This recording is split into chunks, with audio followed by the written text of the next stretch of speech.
Edwin Moses, you're a sports legend. We're in Berlin now.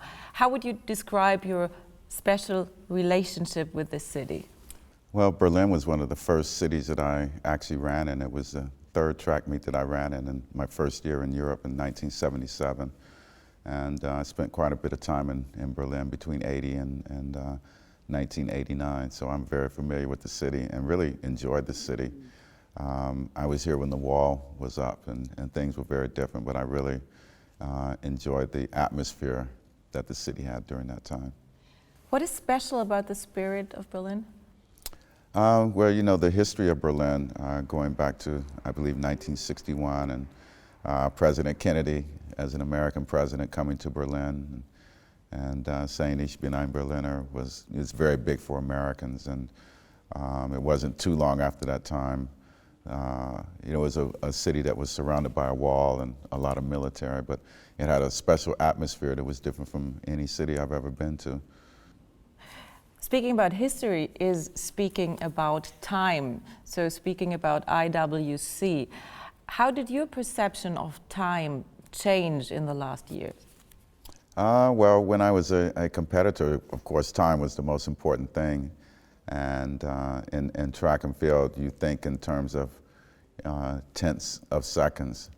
And so when I was training, I could easily use my mind to think in terms of like tenths and hundreds of seconds, especially in a race. A few hundred seconds is significant.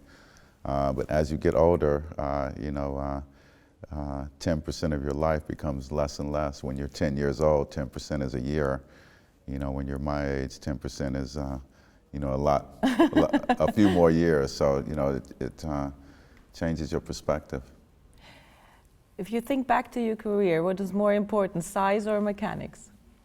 Well, for me, I grew up, I was a smaller young man because I was a year younger than everything else. And so when I first started running, I was much smaller than guys my age. And so size did matter, but I used my long stride mechanical technique to compete with people that were bigger and better than me. And then when I became world class, I used it to my advantage to become much, much better. How could we transfer this when it comes to watches?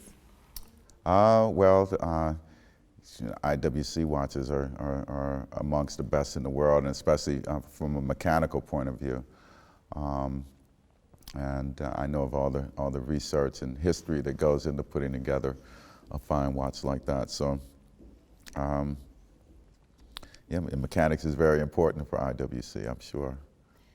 When we speak about time, could you tell us where is the point where you completely forget about time? I think when you're asleep, you're not concerned about time. Most of the rest of your life, I think time is important because everyone has the same amount, and it really comes down to the quality of how you use it. And you know, being a scientist, we're very aware of performance and quality and quantity. So, you know, time is always important to me. Can you tell us about of a normal day in your life? What schedule do you have?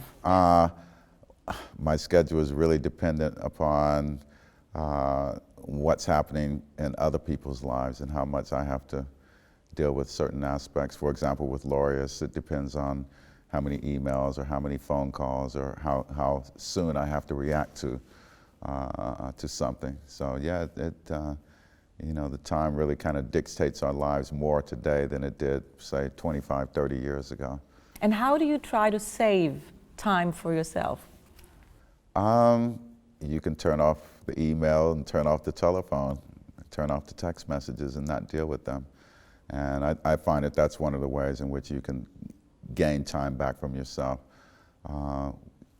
When I was growing up and when I was competing, of course, there was no laptops, you know, there were no cell phones. And so the way that we dealt with our day-to-day lives was very, very different. Now, all these things kind of inundate everything you do if you have them on and have them with you all the time.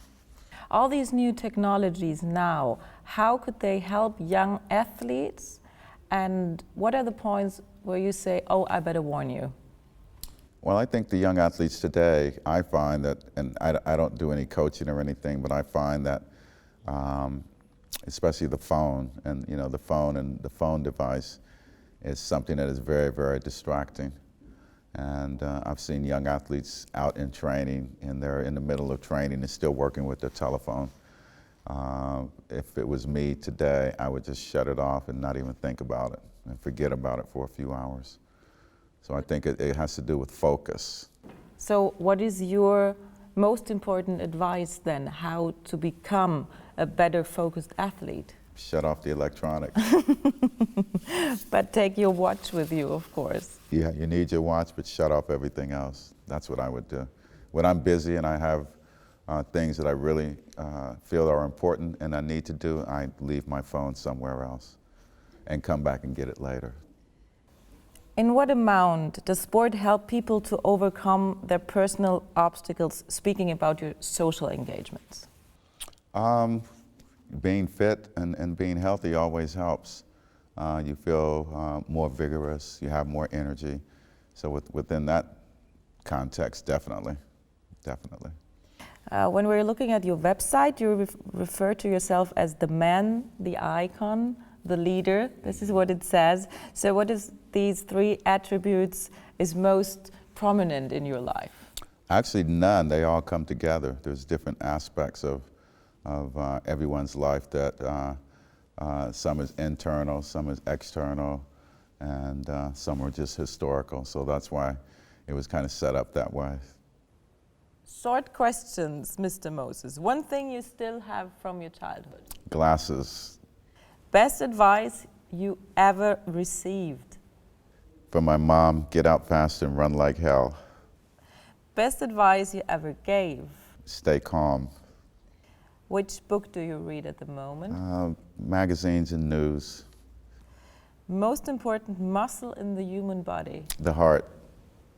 Most underrated athlete? Would have been me. Best trainings partner? Had none. World champion or Olympic champion? Olympic champion. Your greatest achievement? Winning 122 races. Congratulations. All right. Thank you very much, Thank Mr. you. Moses. It was Thank great you. having you here. Thank you. Thanks.